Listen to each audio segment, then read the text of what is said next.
Welcome. Good morning, all of you.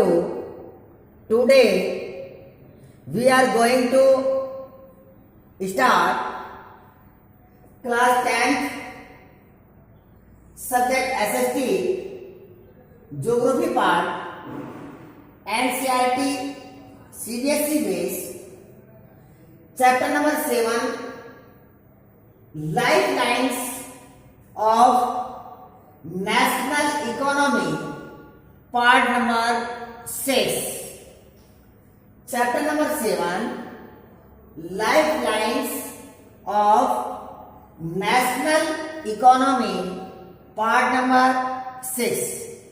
हम पढ़ रहे थे ज्योग्राफी का chapter number 7 lifelines of national economy, जिसके अंदर हमने पढ़ा था रोड ट्रांसपोर्ट, रेलवे ट्रांसपोर्ट और pipeline. Now we discuss today our topic is waterways. Waterways means जल मार्ग। आज हम जल मार्ग के बारे में डिस्कशन करेंगे। वाटरवेज क्या है? अगर हम एंशिएंट टाइम में जाते हैं, अगर हम हिस्ट्री को स्टडी करते हैं हिस्ट्री में, तो देखते हैं कि अवर जो कंट्री है इंडिया, उसकी जो फिजिकल जो फीचर्स है बहुत ही इंपॉर्टेंट फिजिकल फीचर्स थी। फॉर एग्जांपल जैसे ये हमारा इंडिया का, जैसे अगर हम देखते हैं मैप है, इस इंडिया के जो मैप में अगर हम देखते हैं तो 3 साइड्स में वाटर है, covered by the water of the 3 side. जैसे जो ईस्टर्न पार्ट है, मोस्टली द ईस्टर्न पार्ट, जो सदर्न ईस्टर्न पार्ट है, covered by the bay of Bengal. ये बे ऑफ बंगाल से कवर्ड है, या बंगाल की खाड़ी है। इसी प्रकार से southern western part is covered the Arabian sea. ये जो पार्ट है ये हमारा अरेबियन सी से कवर्ड है। एंड सदर्न पार्ट मोस्टली या fully covered the Indian ocean sea. ये जो पार्ट हमारा ये इंडियन ओशन सी से कवर्ड है। इसलिए we can say the 3 sides of the India, the western, eastern and southern part is covered by the water. पानी से घिरा हुआ क्षेत्र है। इसीलिए फॉरेन कंट्री के लोग हमारे देश में, हमारे कंट्री के लिए अट्रैक्टिव हुए, आकर्षित हुए। क्यों? इसकी जो फिजिकल जो फीचर्स है, जो ज्योग्राफिकल जो फीचर्स है, जो ज्योग्राफिकल कंडीशंस है, वो बहुत ही इंपॉर्टेंट कंडीशन है। वर्ल्ड में कहीं पर भी ऐसी कंडीशन देखने के लिए नहीं मिलती। इसीलिए हमारे कंट्री में डच आए, फ्रांसीसी आए, पुर्तगाली आए और ब्रिटिश लोग, अंग्रेज आए और यहां पर आने लगे। तो वे आने का रास्ता क्या था? उसका वेज क्या था? उसका वेज था वाटरवेज। क्या था? वाटरवेज, जल मार्ग था। क्योंकि पहले न तो कोई रोड थे, न कोई ट्रेन थी, न एयरलाइंस थी, कोई मार्ग नहीं थे, केवल वाटरवे था। आने जाने के लिए वाटरवे था। सी रूट थे। उन सी रूट के माध्यम से एक कंट्री अदर कंट्री में अपना ट्रेड के लिए आता था। सबसे पहले जो ट्रेडर्स थे, बिजनेसमैन थे, वे एक ट्रेडर बनकर आए थे, व्यापारी बनकर आए थे, व्यापार करने के लिए। तो इंडिया की एक जो भौगोलिक कंडीशंस है, वे इतनी इंपॉर्टेंस है कि उनके लिए अट्रैक्टिव किया। इसलिए मोस्टली जो कंट्री जो आए जैसे अंग्रेज यहाँ पर आए और 16 ईयर्स में आए थे ये, जब ईस्ट इंडिया कंपनी को लॉन्च किया था और सूरत के अंदर जो कोस्टल एरिया में सबसे पहले अपनी कंपनी को इस्टेब्लिश किया एज ए ट्रेडर बनकर, और बाद में भी यहाँ पर किंग बन गई, राजा बन गई।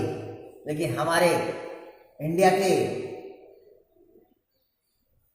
जो लोगों ने, स्वतंत्रता सेनानियों ने उनकी छट्टी छुड़ा दी और हमारा देश आजाद हुआ। तो आज हम इसके बारे में पढ़ रहे वाटरवेज कि कौन कौन से वाटरवेज किस प्रकार से इंपॉर्टेंट रहे। तो ये थे हमारे वाटरवेज के बारे में। इसके आपको डीपली से मैं जब आपको हिस्ट्री पढ़ाऊंगा उसमें आपको और पढ़ाऊंगा। तो वाटरवेज के बारे में बताएं। Waterways are the cheapest mean of the transport. सबसे इंपॉर्टेंट है, अंडरलाइन दिस, अंडरलाइन करिए दिस लाइन को, कि waterways are the cheapest mean of the transport. ये ट्रांसपोर्ट का सबसे सस्ता साधन है, सबसे सस्ता है, सबसे सस्ता है।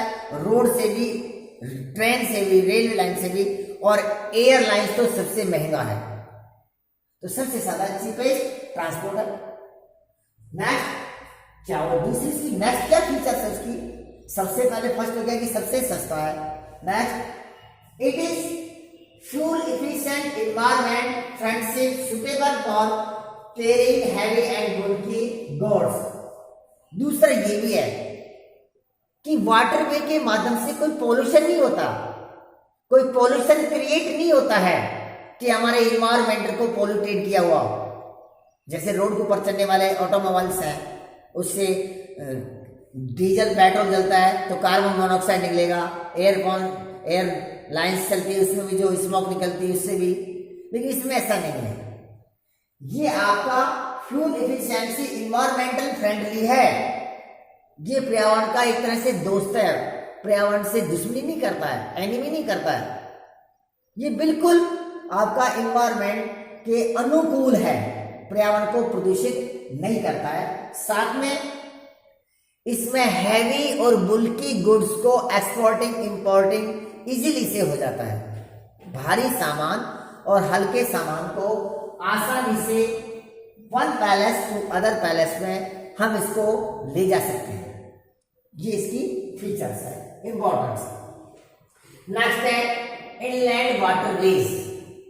इनलैंड वाटरवेज लेते हैं कि हमारे जो भारत है, हमारा इंडिया है, हमारी कंट्री है, हमारे कंट्री के अंदर इनलैंड वाटरवेज कौन से है कि अंतःस्थल कौन कौन से जल मार्ग हैं, कि हम ये कह सकते हैं कि हमारी जो बाउंड्री है, जो इंडिया की जो बाउंड्री है, उस बाउंड्री के अंदर कौन कौन से मुख्य मेजर वाटरवेज हैं।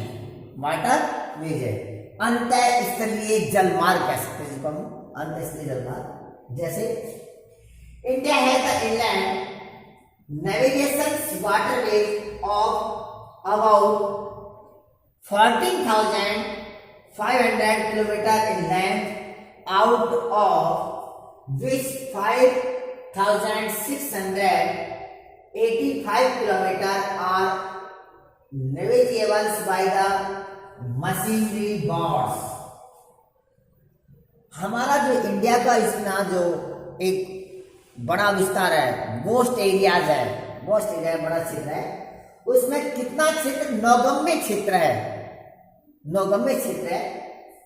तो India has the inland navigation waterway और अबाउट लगभग 14,500 किलोमीटर इन लेंथ, जो दूरी है टोटल 14,500 किलोमीटर की, जो हमारी वाटरवेज की जो लेंथ है, जो डिस्टेंस है, उस डिस्टेंस में यानी इस क्षेत्र में हमारे वाटरवेज है 14,500 किलोमीटर में।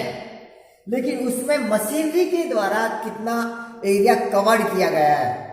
जैसे आज की जो बोट्स हैं, जो नावें हैं, वे नावें यानी कि मशीनरी से चलती हैं। जैसे कभी आप टूरिस्ट पैलेस में जाते हो, आपका बोटिंग का आप आनंद लेते हो, तो देखते हो कि बोटिंग में जब जाते हो, बोटिंग करते हो, तो छोटा सा जनरेटर होता है, उसके ड्राइवर होता है चलाने वाला, तो उसको किस प्रकार से चलाता है। तो कह रहा है कि उसके अलावा कितना क्षेत्र है we have 5,685 kilometers are the navigation by the machineries board.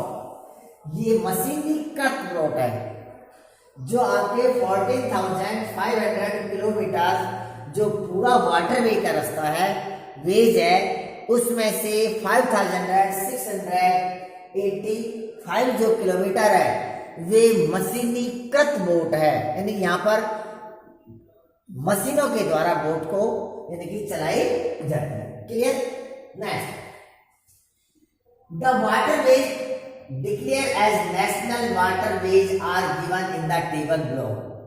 जैसे आपने रोड ट्रांसपोर्ट में पढ़ा था कि रोड ट्रांसपोर्ट के अंदर हमारे नेशनल हाईवे से पहले आपने पढ़ा था कि golden quadrant, super highway, national highway, state highway, आपके डिस्ट्रिक्ट रोड्स, अदर रोड्स और ब्रॉड रोड्स के बारे में पढ़ा था, ब्रॉड रोड। इसी प्रकार से जैसे नेशनल हाईवे रोड पर होते हैं, जैसे राष्ट्रीय सड़क मार्ग होते हैं, ऐसे राष्ट्रीय जल मार्ग भी होते हैं, नेशनल वाटरवेज भी होते हैं। तो कौन कौन से नेशनल वाटरवेज हैं और कंट्री के अंदर, तो कुछ जो इम्पोर्टेंट वाटरवेज है उसके बारे में हम डिस्कशन करेंगे। सम इम्पोर्टेंट नेशनल वाटरवेज जो एक टेबल में दिया हुआ है, जैसे नंबर 1 है ए, इसको बोलेंगे नेशनल वाटरवे, और ये नंबर बी है डेस्क्रिप्शन। उसका डेस्क्रिप्शन क्या है, उसका विवरण क्या है, उसका किस प्रकार से उसको कहां से कहां उसको लिंकिंग किया है। जैसे number 1 NH1 means waterway national highway number 1, जो आपका जल मार्ग है, राष्ट्रीय जल मार्ग नंबर 1 से कहेंगे कि नेशनल वाटरवे हाईवे नंबर 1 कहां से, इलाहाबाद टू द हल्दिया, इलाहाबाद उत्तर प्रदेश में और हल्दिया वेस्ट बंगाल में, कि उत्तर प्रदेश से वेस्ट बंगाल में जो आपका वाटरवे है वे इलाहाबाद से लेकर हल्दिया तक, जिसकी जो लेंथ है 1620 kilometres on the Ganga, Bhagirathi and Hooghly river system. किन किन को कनेक्टिविटी काम करता है ये इलाहाबाद से लेकर हल्दिया तक कनेक्टिविटी का काम करता है, जिसकी जो लेंथ है 1620 किलोमीटर है, जो आपकी गंगा, भागीरथ और हुगली रिवर को कनेक्टिविटी का वर्क करता है। देखिए तीनों रिवर्स एक ही है, लेकिन अलग अलग रीजन में अलग अलग नाम से जानी जाती है। जैसे जब गंगा रिवर उत्तराखंड स्टेट से गंगोत्री ग्लेशियर से निकलती है, उस समय उसका नाम भागीरथी होता है। क्या होता है उसका नाम? भागीरथी होता है। जब जैसे में ब्लॉक करती है और नीचे की ओर आती है, तो देवप्रयाग के अंदर जब अलकनंदा स्ट्रीम से मीटिंग होती है, देवप्रयाग में, उत्तराखंड के स्टेट में देवप्रयाग में अलकनंदा से जब मीटिंग होती है, तब उसका नाम पड़ जाता है गंगा। इससे पहले वे भागीरथ एक स्ट्रीम होता है, झरना होता है। देवप्रयाग में जब भागीरथ अलकनंदा से मिल जाती है, मीटिंग होती है, that is called the Ganga. और जब गंगा रिवर ब्लॉइंग होती है, नीचे की ओर आती है, तो वे 2 ब्रांच में डिवाइड होती है। एक साउथ की टाइप चली जाती है और एक ईस्टर्न पार्ट की ओर जाती है। जो ईस्टर्न पार्ट की ओर जाती है, जो वेस्ट बंगाल की साइड जाती है, गंगा का जो एक ब्रांच है, that is called the Hooghly, उसे हुगली कहते हैं, अर्थात गंगा नदी का ही एक पार्ट है। तो तीनों एक ही है, गंगा, भागीरथ और हुगली, लेकिन अलग अलग रीजन में अलग अलग नाम से जाना जाता है। Clear? Next number 2 NH2 Sadiya to the Dhubri, ये सदिया से लेकर और डुबरी तक कनेक्टिविटी का वर्क करता है कि वाटरवे राष्ट्रीय जलमार्ग नंबर 2, इसकी जो लेंथ है 891 kilometre on the Brahmaputra river system.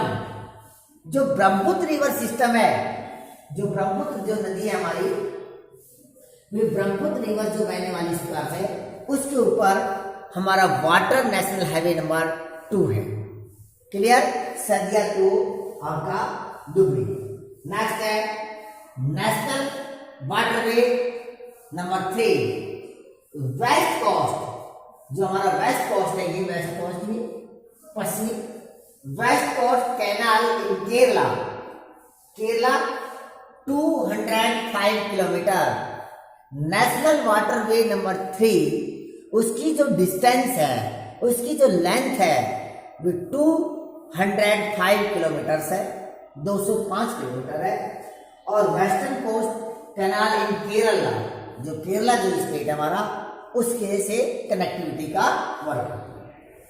NS4 parts of Krishna and Godavari river along with the Kakinada Pondicherry 1078 kilometre, 1078 kilometre, 1078 kilometre इसकी लेंथ है। किसकी?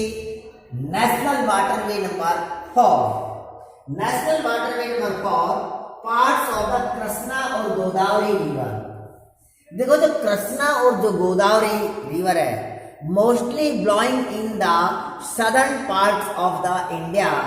तो मोस्टली जो सदर्न पार्ट के अंदर जो बहने वाले जो रिवर्स हमारे कृष्णा और गोदावरी जो रिवर है, उसके अंदर हमारा वाटरवे नंबर 4 सिचुएटेड है, along with the Kakinada Pondicherry. और जिससे हमारा काकीनाडा जो क्षेत्र है हमारा, जो कोस्टल के ऊपर है, काकीनाडा और पांडिचेरी, ये भी हमारे जुड़े हुए क्षेत्र है, जिनसे हमारा एक्सपोर्टिंग इंपोर्टिंग गुड्स का भी होता है और दूसरे भी हमारा आवागमन ट्रांसपोर्ट का मीन्स है। ये हमारे ट्रांसपोर्ट्स हैं, हमारे साधन हैं, ये हमारे आवागमन के लिए इंपोर्ट्स है। नेक्स्ट है NS5। NS5 national waterway number 5 parts of the Brahmani river along with the Matai river 588 kilometre. Waterway जो नेशनल हाईवे नंबर 5 है, उसकी जो लेंथ है ये 588 किलोमीटर है, जो हमारे parts of the Brahmani river और मताई रिवर से कनेक्टिविटी का वर्क करता है। तो ये थे हमारे some inland waterways, कुछ important waterway और waterway. Now we discuss some important seaport। अब हम पढ़ेंगे कि हमारे भारत देश में और कंट्री में कौन से इम्पोर्टेंट सी पोर्ट्स हैं। सी पोर्ट्स को जिसे हम हिंदी में बंदरगाह या पतन कहते हैं। Now we discuss some important seaport, some important seaport।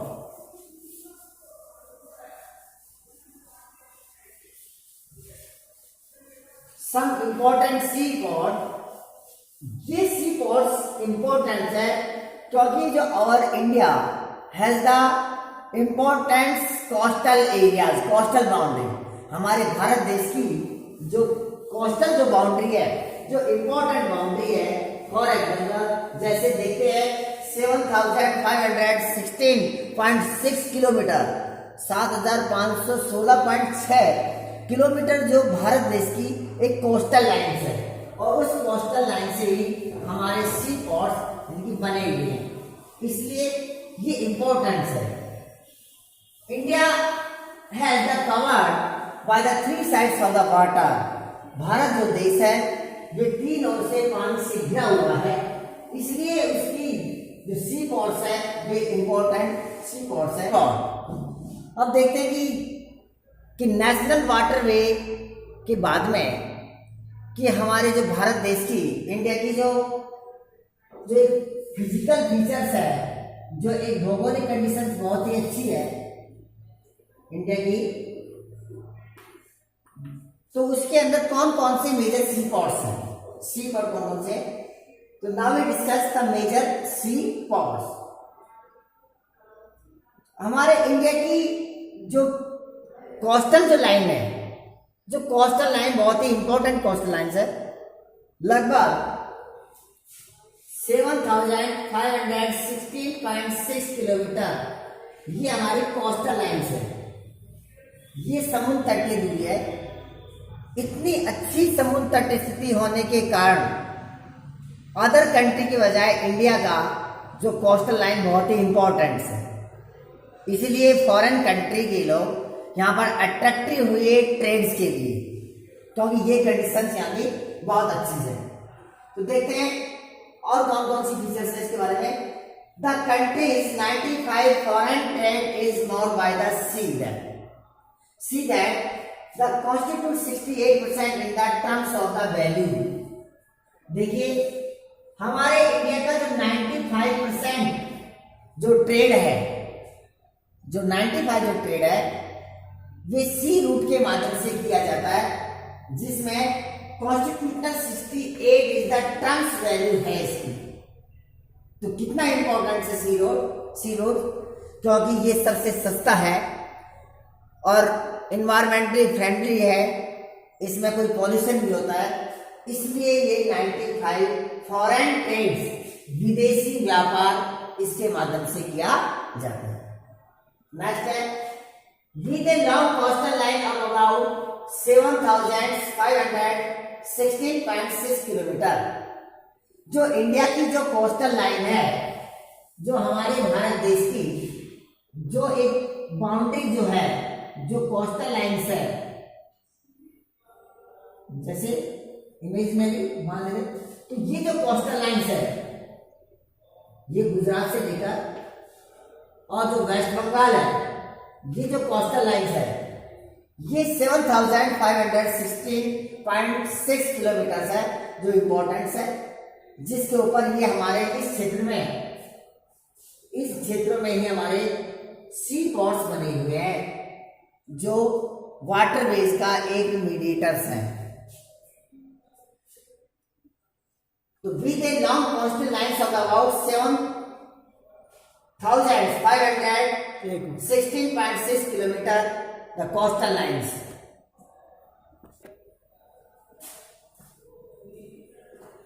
तो with a long coastal lines of about 7,516.6 kilometre. तो 7,516.6 किलोमीटर जो है ये हमारी क्या है, ये हमारी एक कोस्टल लाइन्स है, समुद्र तटीय दूरी है इंडिया की, जिसके ऊपर मोस्टली जो हमारे सी रूट्स हैं, यानी कि जो सी पोर्ट्स बने हुए हैं, सी पोर्ट्स हमारे बने हुए हैं। India has the 12 major and 200 intermediate minor ports. अगर एनसीईआरटी बुक में ओल्ड बुक में देखते हैं तो 181 है।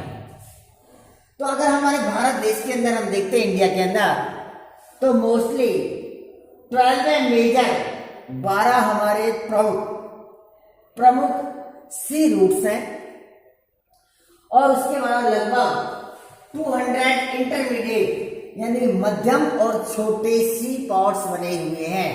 या हम कह सकते हैं कि हमारे ओल्ड बुक के अंदर 181 भी दिए गए हैं कि 181 सी पोर्ट्स यानी माइनर और मीडिएटर सी पोर्ट्स बने हुए। ये हमारे थे sea port. Now we discuss the some important sea ports. अब हम अध्ययन करेंगे कि मुख्य कौन कौन से सी पोर्ट्स हमारे हैं। सी पोर्ट्स कौन कौन से सी पोर्ट्स बने हुए, सम इंपॉर्टेंट सी पोर्ट्स। कौन कौन से सी पोर्ट्स जो इंडिया के अंदर सम इंपॉर्टेंट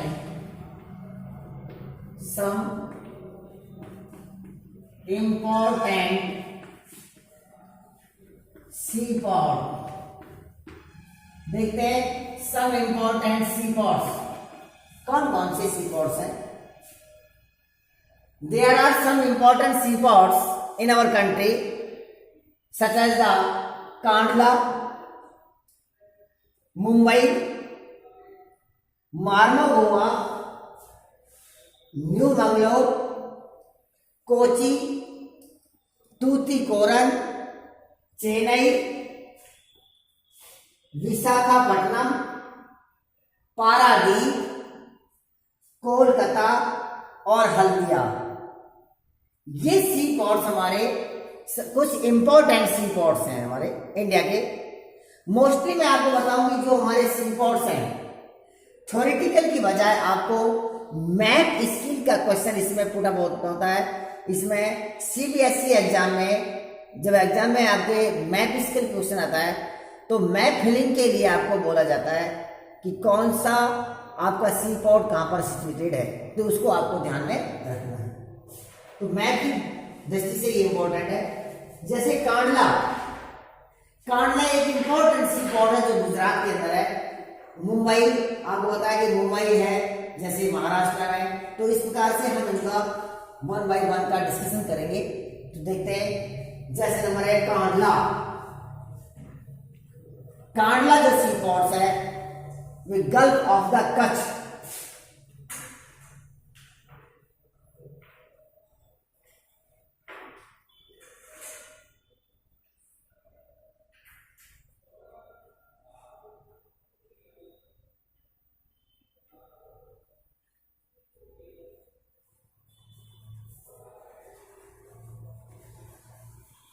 ड्राइंग पे ध्यान देना। ड्राइंग कैसा है आपको समझना है। जैसे ये आपका मैप है, अब उसे बताया कि कांडला गुजरात, जो हमारा ये गुजरात जो स्टेट है, ये इस गुजरात स्टेट के अंदर यहाँ पर कांडला जो गल्फ ऑफ कच्छ के पास में गुजरात और गुजरात के अंदर ये सिचुएटेड है। और इसकी क्या विशेषता है?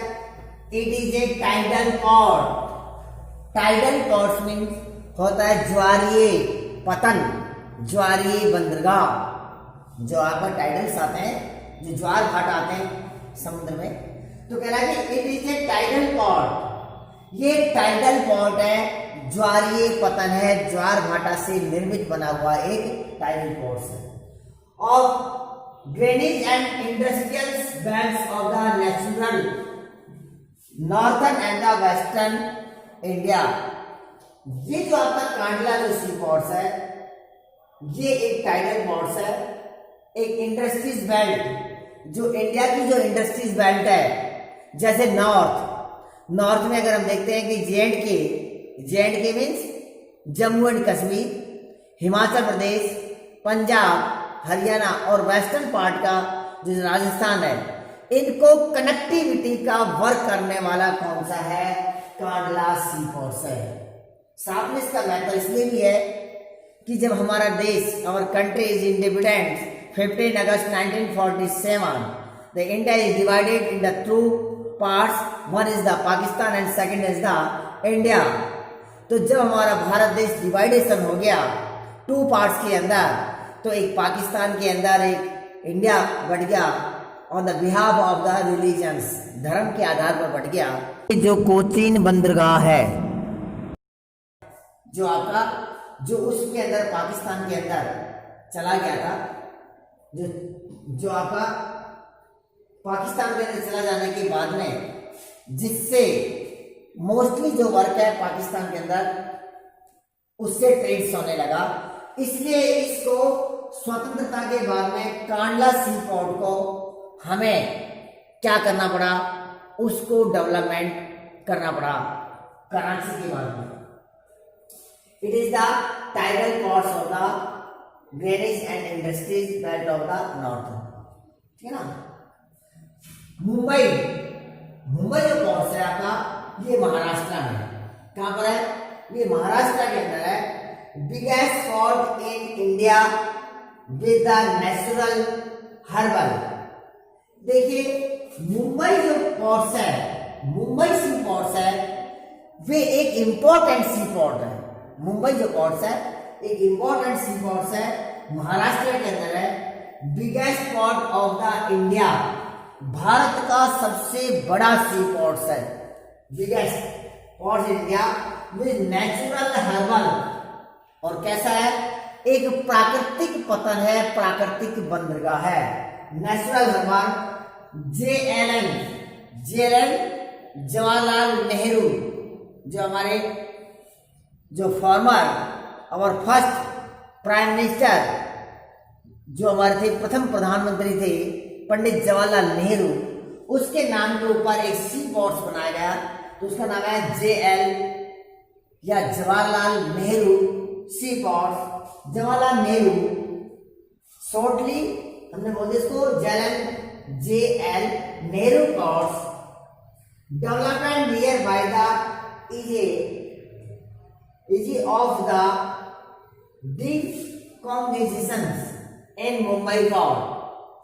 देखिए, जब मुंबई पोर्ट के ऊपर प्रेशर अधिक आ गया था, जब मुंबई सी पोर्ट के ऊपर एक्सपोर्टिंग और इंपोर्टिंग का प्रेशर अधिक हो गया था, तो उसके भार को, उसके प्रेशर को रिड्यूस करने के लिए एक नया सी पोर्ट डेवलपमेंट किया गया।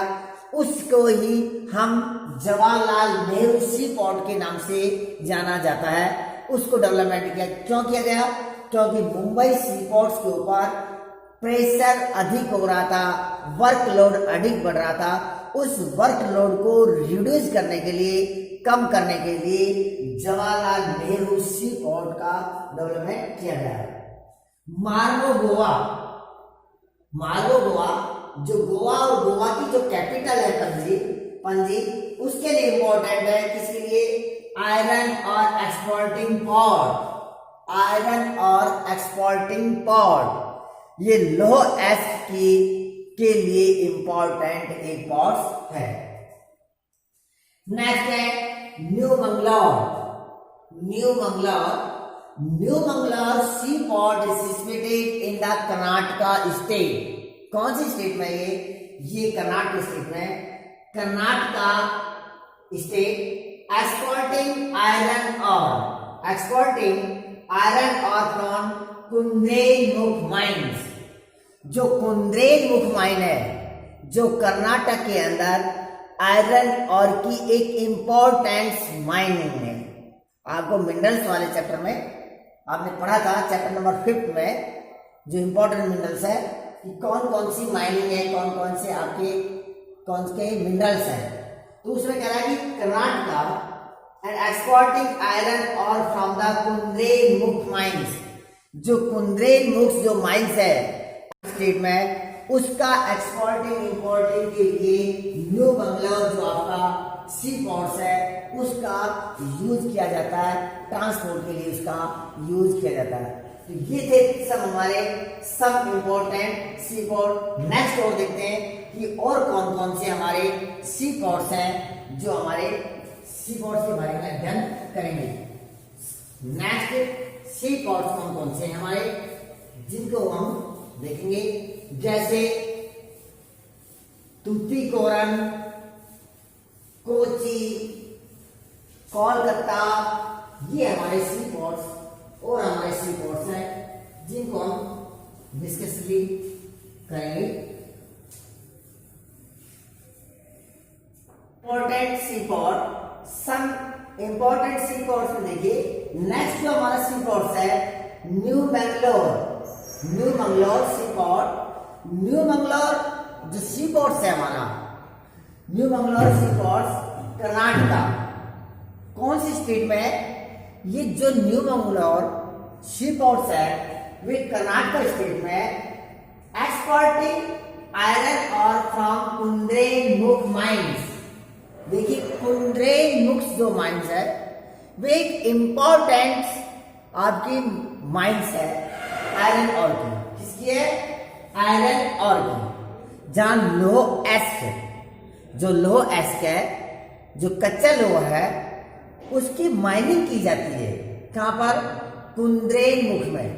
तो जो कुंद्रेमुख से जो निकलने वाला जो आयरन और है, उसका एक्सपोर्टिंग किया जाता है, उसका एक्सपोर्ट किया जाता है किससे? न्यू मंगलोर सी पोर्ट्स। नेक्स्ट है कोची। कौन सा है? Kochi, Kerala south west. जो केरला में, जैसे अगर हम देखते हैं इंडिया की, जैसे फॉर एग्जांपल अगर हम इंडिया का लोकेशन देखते हैं तो ये है आपका हमारा बे ऑफ बंगाल, ये आपका अरबियन सी और ये इंडियन ओशियन। तो ये जो कोस्टल लाइन्स है, ये कोस्टल लाइन्स है, जो इंडिया की जो कोस्टल लाइन्स है, जो हम पहले पढ़ चुके हैं आपको कोस्टल लाइन्स में, जैसे 7516.6 जो किलोमीटर है, वे एक इंपॉर्टेंट कोस्टल लाइन्स है। तो जो केरला है, केरला साउथ वेस्टर्न, मोस्टली ये जो पार्ट है, ये वेस्टर्न पार्ट का जो साउथ पार्ट है, उसमें ये कोची है, port with a natural herbal. और कैसा ये सी पोर्ट्स है, ये नेचुरल हर्बल है, एक प्राकृतिक पतन है, प्राकृतिक एक बंदरगाह है। आप हिंदी में उसको सी पोर्ट को पतन या बंदरगाह, पतन या बंदरगाह कि मोस्टली जैसे हमारे जैसे बस है, बस का जो रुकने का स्टैंड उसको हम बस स्टैंड बोलते हैं, रेलवे का जो ठहरने का स्थान उसको रेलवे स्टेशन बोलते हैं, एयरलाइंस है, एरोप्लेन्स है, जहाँ स्टे करते रुकते हैं, उतरते चढ़ते हैं, उसको हम एयरपोर्ट बोलते हैं। ऐसे जो शिप है और जो बोट है, जो कोस्टल लाइन्स के ऊपर जो एक्सपोर्टिंग और इंपोर्टिंग करते हैं गुड्स का, और इसमें यात्री भी आते हैं, तो उनके जो ठहरने का स्थान है उसे हम सी पोर्ट बोलते हैं। उसको हिंदी में उसको हम बंदरगाह या पतन के नाम से जाना जाता है। नेक्स्ट है Tuticorin. Tuticorin, T for T, याद करने का तरीका है, टी से तूतीकोरन तमिलनाडु, क्योंकि दोनों में टी टी आया है, टी टी याद हो जाएगा कि तूतीकोरन जो है वे किस में है, कौन सी स्टेट में है, वे तमिलनाडु स्टेट में है। कौन सी स्टेट में? तमिलनाडु में। तो Tuticorin Tamil Nadu southern eastern part. अब देखिए सदर्न जो ईस्टर्न पार्ट है, ये हमारा सदर्न ईस्टर्न पार्ट है, वे इस ओर है। जैसे कि अगर इंडिया की ये लोकेशंस लेते हैं, इंडिया का ये लोकेशंस देखते हैं, तो ये जो पार्ट्स है ये तमिलनाडु वाला क्षेत्र है। Tamil Nadu southern eastern part with a natural herbal, ये भी कैसा सी पोर्ट्स है, ये भी एक प्राकृतिक हर्बल है, प्राकृतिक सी पोर्ट्स है, प्राकृतिक बंदरगाह है। Catering cargo to Sri Lanka, Maldives etcetera. जो तमिलनाडु क्षेत्र है, तो तमिलनाडु के पास में जैसे ये हमारा जो अन्य, जैसे ये देखिए, ये इंडिया का अगर हम भौगोलिक मैप देखें तो इसमें ये श्रीलंका और इधर जो मालदीव है, तो उससे इसकी कनेक्टिविटी है बंदरगाह की।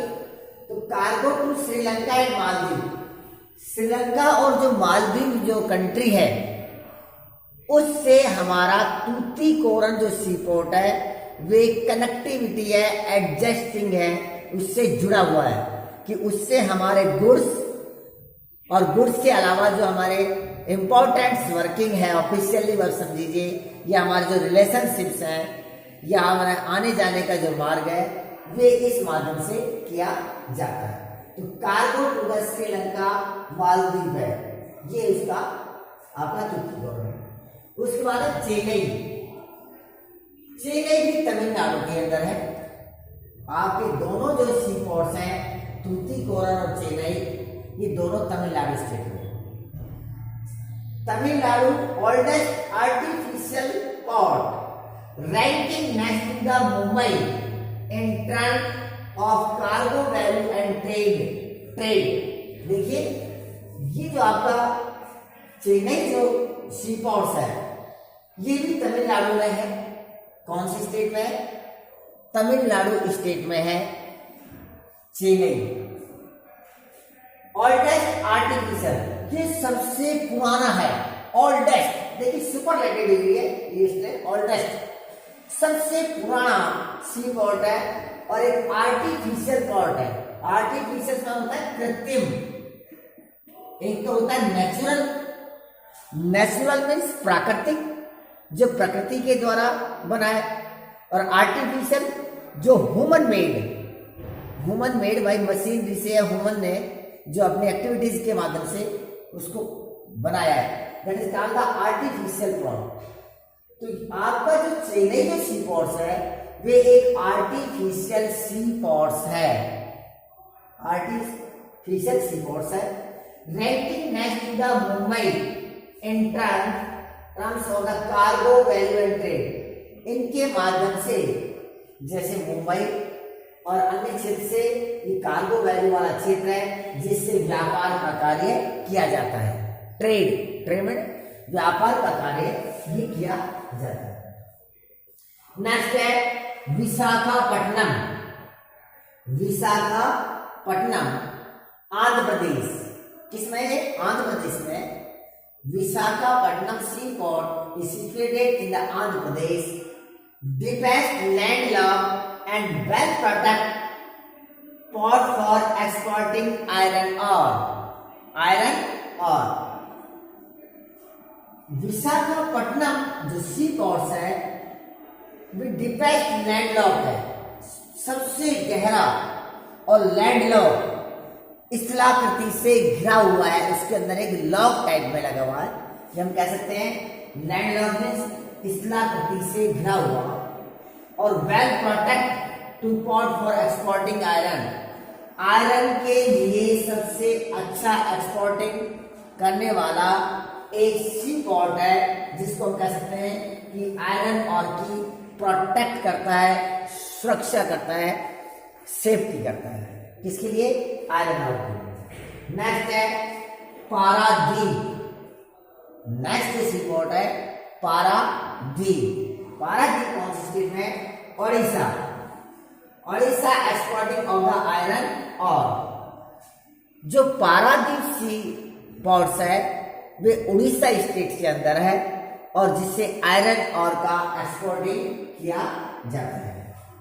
नेक्स्ट है कोलकाता, जो वेस्ट बंगाल की कैपिटल सिटी है और एक फेमस सिटी है Kolkata. Kolkata west Bengal tidal ports inland riverine.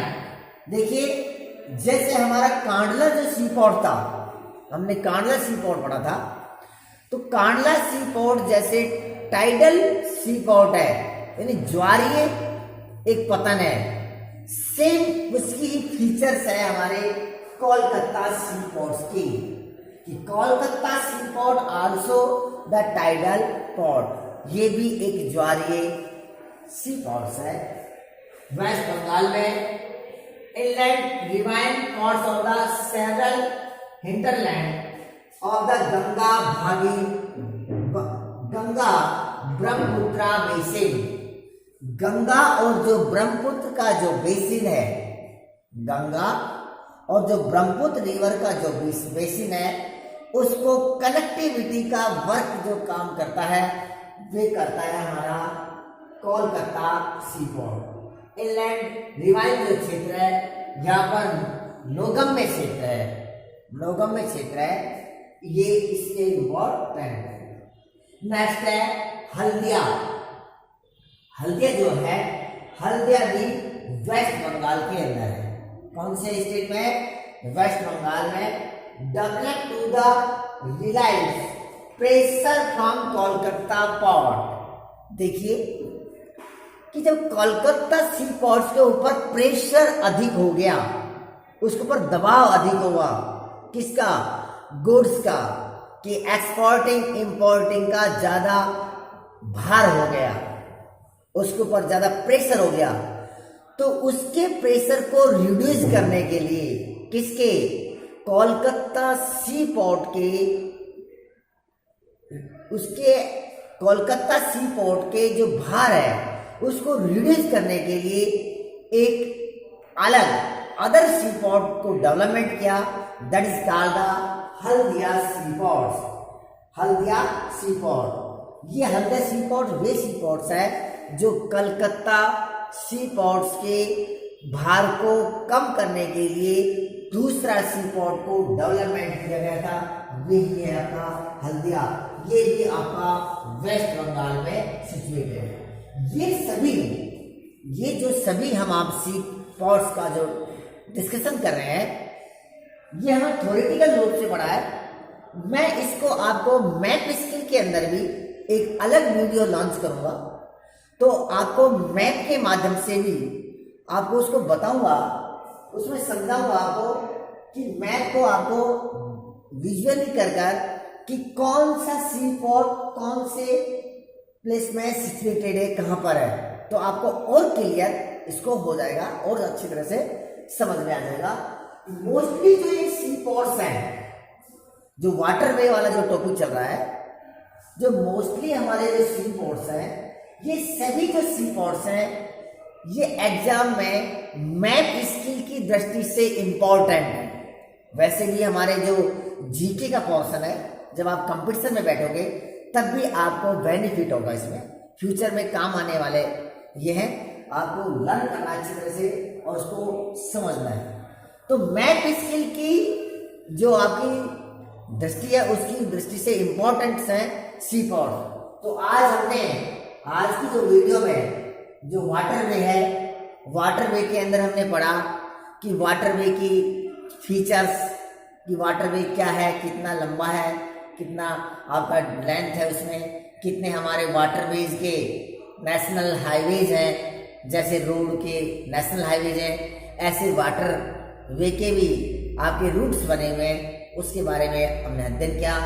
और सी पोर्ट्स में जो इंडिया के इम्पोर्टेंट सी पोर्ट है, उसके बारे में हमने इसको अध्ययन किया है। आपको ये वीडियो कैसी लगी? अगर आपको ये वीडियो अच्छी लगी, आप इसको लाइक करना, शेयर करना और उन दोस्तों को भी अवश्य बताना जो इस प्राकृतिक आपदा के समय में बैठे हुए हैं और हमें सोशल डिस्टेंस बनाते हुए अच्छे से अच्छे अध्ययन करना है, अच्छे मार्क्स लेके आना है, अच्छी पढ़ाई करना है। हाँ, फिर भी अगर आपको कोई भी क्वेरीज हो, कोई प्रॉब्लम हो, कोई पॉइंट समझ में नहीं आ रहा हो, तो आप मैसेज करना, कमेंट्स करना, आपकी हर समस्या का हम समाधान करने के लिए रेडी हैं, तैयार हैं। और आप एनडी गंगा स्कूल सतीश कुमार के चैनल को सब्सक्राइब करना। Okay, thank you.